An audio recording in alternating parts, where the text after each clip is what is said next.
अस्सलाम वालेकुम नाजरीन, मैं सैयद फुरखान हुसामी न्यूज़ में आपका इस्तकबाल करता हूँ। आइए देखते हैं ये खबर।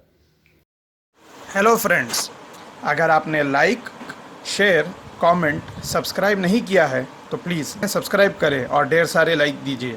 और हाँ, बेल आइकन ज़रूर दबाइएगा क्योंकि इसी तरीके की खबरें हुसामी न्यूज़ लाता रहेगा।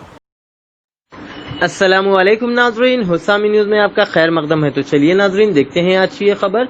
स्पेक्ट्रम डायग्नोस्टिक सेंटर और टुलिप्स चैरिटेबल फाउंडेशन की जानिब से वर्ल्ड ब्रेस्ट फीडिंग के मौके पर एक प्रोग्राम नलगुंडा एक्स रोड सफा प्लाजा मलकपेट हैदराबाद में मुनक़िद किया, जिसमें ख़वातीन से खिताब करते हुए उनके बच्चों की सेहत और माँ के दूध की अहमियत बताई गई है। इस मौके पर doctor P Shafi MD general physician, doctor Tabassum Afshan BDS MDS, doctor Syeda Tahira Fatima MBBS MD RT, Moid Sameer की निगरानी में ये प्रोग्राम अमल में आया। आइए सुनते हैं बच्चों की सेहत के ताल्लुक से डॉक्टर्स के कुछ अहम बातें। तो चलिए नाज़रीन देखते हैं हमारे नुमाइंदे कामरान की ये रिपोर्ट। भाई और बहनों, अस्सलाम वालेकुम, good afternoon one and all. Spectrum diagnostic centre Malakpet Nalgonda cross road last month खुला है। मैं आपको बोलना चाहूँगा, ये डायग्नोस्टिक सेंटर में आपको तमाम फैसिलिटीज़ मिलेंगे जो आजकल के पैंडमिक सिचुएशन से लेके हर बीमारी को काम आएंगे। यहाँ पर पूरे मशीनरीज, पूरे इक्विपमेंट्स आला दर्जे के हैं, न्यू हैं, और डॉक्टर्स, मेडिकल टीम, टेक्नीशियंस पूरे एक्सपर्ट हैं, काफ़ी तजुर्बे वाले हैं। ये डायग्नोस्टिक सेंटर खोलने का एक मेन एम ये था ताकि आम लोग को, below poverty line, middle class families को सर्व करें। मेरे साथ ट्यूलिप्स चैरिटेबल फाउंडेशन के एमडी डॉक्टर शफी साहब हैं, जो मेरे साथ इक्वली ये मुहिम में, ये प्रोग्राम में पार्टिसिपेट कर रहे हैं। अल्हम्दुलिल्लाह पेशेंट्स को ट्रीट कर रहे हैं। सर का बड़ा ताउन है हमारे साथ, और मेरे डायग्नोस्टिक सेंटर पे आपको हर चीज़ की फैसिलिटी मिलेंगी, and that too at affordable rates, बहुत ही कम दाम में। और ये सिचुएशन कोविड के ऊपर जो पैकेजेस हैं, बिल्कुल मामूली पैकेजेस हैं, जस्ट लाइक गवर्नमेंट। ओके, तो मैं आपसे ये रिक्वेस्ट करूँगा, इल्तिजा करूँगा कि आप लोग मेरे वेबसाइट पे जाइए, मेरे डिटेल्स देखिए और मेरे पैकेजेस देखिए, अवेलेबल हैं बिल्कुल कम दामों में, ताकि आप लोग अपनी मेहनत की कमाई, हार्ड एंड मनी लूज ना करें। यही चीज़ आपको कहीं नहीं मिलेगी इंशाअल्लाह। जैसा मैंने आपको ओपनिंग डे में बोला हूँ, ये फाउंडेशन और ये डायग्नोस्टिक सेंटर बनाने का रीज़न यही है कि पब्लिक की खिदमत करना, और इंशाअल्लाह हम करते रहेंगे। आज जो प्रोग्राम हुआ है ब्रेस्ट फीडिंग अवेयरनेस के ऊपर, ऐसे आगे भी होते रहेंगे। मैं शुक्रगुजार हूँ डॉक्टर शफी साहब का, डॉक्टर ताहिरा फातिमा का। आप लोग अपने टाइम निकाल के यहाँ पर आए हैं। कहाँ पर है आपका ये सेंटर? ये मेरा Malakpet Nalgonda cross road main road पे है, सफ़ा प्लाजा बिल्डिंग में है, और बिल्कुल यहाँ से पेट्रोल पंप के सेकंड बिल्डिंग है, इजीली एक्सेसिबल है। मास का जो आई हॉस्पिटल है वही बिल्डिंग में उसके ऊपर है, बिल्कुल एक्सेसिबल है, Nalgonda cross road Malakpet. Contact number? मेरा कॉन्टैक्ट नंबर है 9581813167। मेरा नाम समीर है, मैं यहाँ पर डायरेक्टर प्रोजेक्ट्स एंड ऑपरेशंस देखता हूँ, पूरा डायग्नोस्टिक सेंटर टेक केयर कर रहा हूँ। तो मैं ये गुजारिश करूँगा कि आप लोग ये फैसिलिटीज़ को आप लोग एक बार देखिए, यूटिलाइज कीजिए, यूज़ कीजिए। इंशाअल्लाह आपके बजट फ्रेम में है ये, और आपको बहुत काम आएगा। थैंक यू, जज़ाकल्लाह खैर, अस्सलाम वालेकुम। स्पेक्ट्रम डायग्नोस्टिक सेंटर काफ़ी इजी एड्रेस है इसका। डॉक्टर माज आई स्पेशलिस्ट जो हैं उनके बिल्डिंग पे सेकंड फ्लोर, थर्ड फ्लोर पे हैं, Nalgonda cross road main road, flyover के बाजू, सुपराबाद के बिल्कुल नेक्स्ट डोर, ईजिली एक्सेसिबल है। मैं आप लोगों को एक चीज़ बोलना चाहूँगा, स्पेक्ट्रम डायग्नोस्टिक सेंटर एक और फैसिलिटी पब्लिक के लिए है, होम सैंपल। हम घर पे जाकर सैंपल लेंगे ताकि कोविड पेशेंट को, सस्पेक्टेड कोविड पेशेंट को, आम पब्लिक को यहाँ पर आने के लिए नहीं, मेरी टीम वहाँ पर जाके, मेरे लड़के वहाँ पर जाके वहाँ से सैंपल लेंगे और प्रोसेस करेंगे एंड इवन रिपोर्ट डिलीवरी करेंगे। ऑनलाइन ऑफलाइन पूरे मेथड्स मेरे पास हैं। सो ये पब्लिक की सुविधा के लिए, ताकि घर के बुजुर्ग लोग, ख़वातीन, औरतें जो बाहर नहीं आ सकते, हम उनके पास जाके करेंगे। और मेरा मुनीम ये है कि हर मोहल्ले में एक एक टाइम जाके इंशाल्लाह कवर करने का ऐसा प्लान है और वी विल डू दैट। तो होम सैंपल सर्विसेज नंबर दीजिए जी, मेरा नंबर है देखिए 9581813167। अस्सलामुअलैकुम, मैं डॉक्टर ताहिरा हूँ, रेडिएशन ऑन्कोलॉजी कर रही हूँ मैं MNJ कैंसर हॉस्पिटल से। मैं आज ये ब्रेस्ट फीडिंग वीक के मौके पे यहाँ आई हूँ अवेयरनेस करने के लिए, क्योंकि बहुत आवाम में ये नहीं मालूम कि ब्रेस्ट फीडिंग कितना इम्पोर्टेंट है, माँ के लिए भी बच्चे के लिए भी, और वो आगे चल के बच्चे को कितना फ़ायदेमंद हो सकता है। एंड ऐसे बहुत सारी चीज़ें हैं जिसके बहुत सारे कस्टम्स है एंड बहुत चीज़ों का डर बैठा हुआ है लोगों को कि पिला सकते नहीं पिला सकते एंड कुछ नुकसान होगा, और बहुत सारी बीमारियां हैं, और दूसरे क्या है कैसे पिलाना है बराबर, बहुत लोगों को प्रॉपर्ली नहीं मालूम। तो हम वो कुछ अवेयरनेस करेंगे लोगों में। एक तो पहली चीज़ ये है कि माँ का दूध पिलाना तो ज़रूरी है बोलिए मालूम है, बट बहुत लोगों को मालूम नहीं कि कब से शुरू करना है। एंड ये है लोग सोचते हैं कि 3-4 दिन के बाद शुरू करेंगे, मगर वो गलत है, क्योंकि बच्चा जब पैदा होता वही टाइम से शुरू करना बहुत ज़रूरी रहता, क्योंकि पहले 2 दिन में जो दूध रहता उसमें पूरे एंटीबॉडीज़ रहते एंड बराबर प्रोटीन्स रहते जो बच्चे के इनिशियल ग्रोथ के लिए और इन्फेक्शंस को फाइट करने के लिए ज़रूरी रहता। तो सबसे ज़रूरी बात यह है कि जितना जल्दी हो सके उतना जल्दी ब्रेस्ट फीडिंग शुरू करना, पहले दिन से ही शुरू कर सकते। एंड दूसरा ये है कि अगर आप पिला रहे हैं तो भी ये मालूम होना ज़रूरी है कि कैसा पिलाना है, बच्चे को कैसा रखना है, एंड ये मालूम करना कि सही है या नहीं है।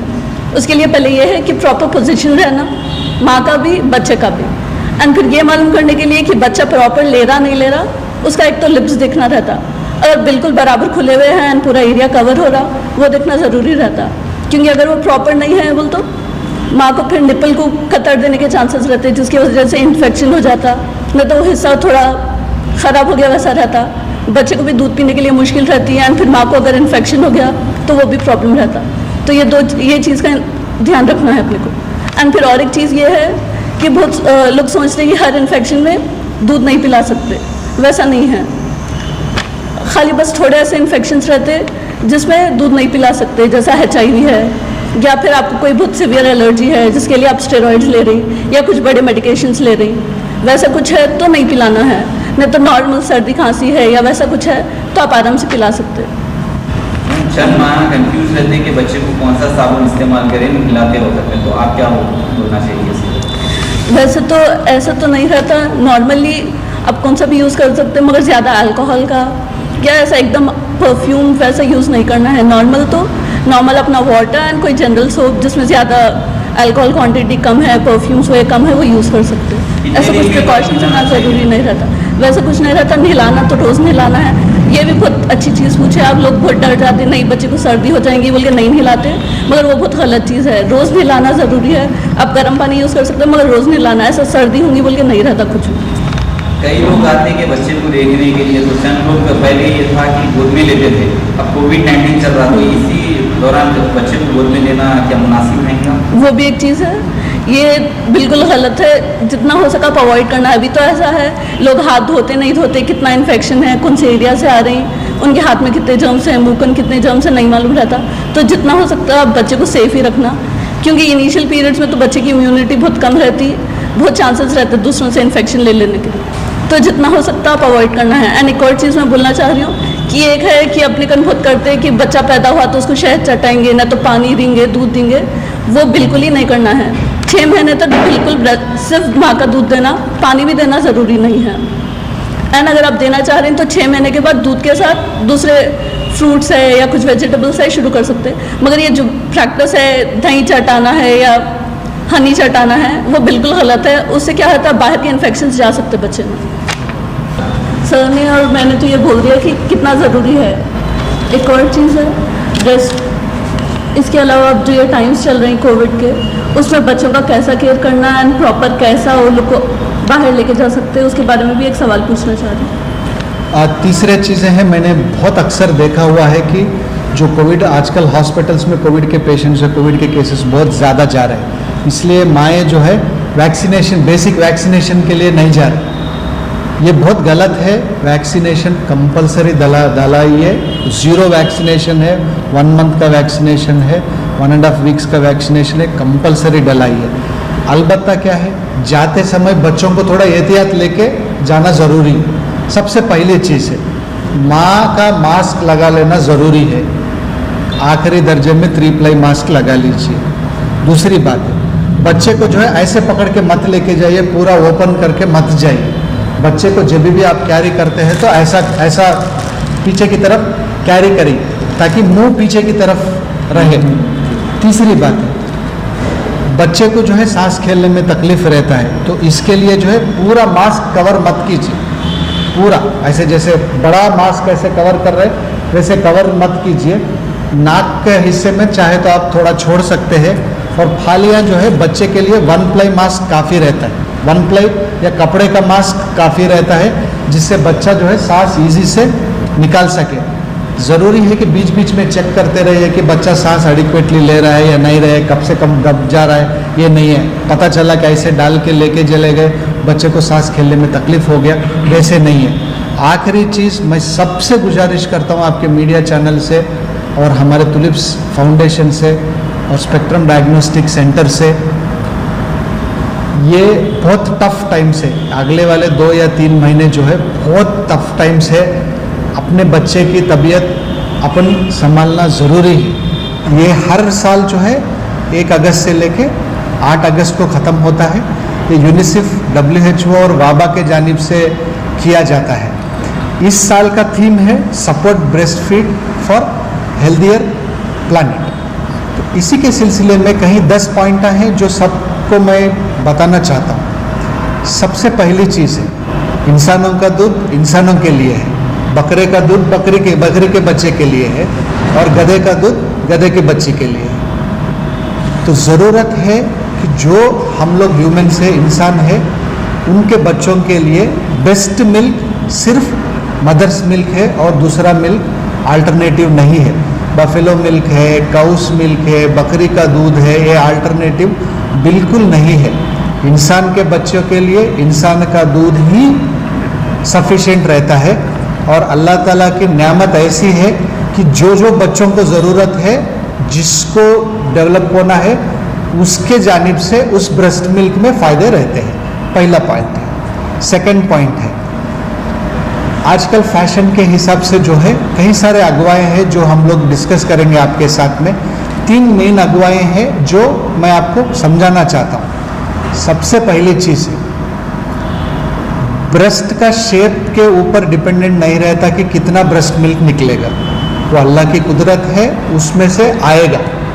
दूसरी बात है, बहुत सारे ऐसे मदर्स हैं जो पूछते हैं कि मेरे ब्रेस्ट में उतना दूध नहीं आता जितना बच्चे को ज़रूरी है।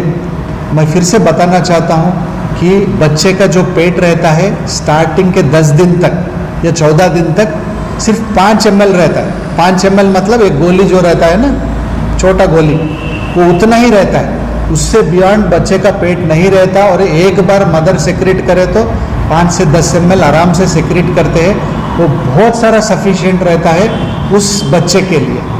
तीसरी बात है, यदि मैं ब्रेस्ट मिल्क बच्चे को देती हूँ तो मैं शेप आउट हो जाती हूँ, मोटाई हो जाती हूँ, मेरे ब्रेस्ट ठीक तरह नहीं होते। ये कई सारे ऐसे सोचते हैं, इसलिए बच्चे को ब्रेस्ट मिल्क नहीं देते। ये भी गलत है कि ब्रेस्ट मिल्क देने से आदमी में शेप नहीं आता, गलत तरीके में देने से ब्रेस्ट शेप आउट होता है।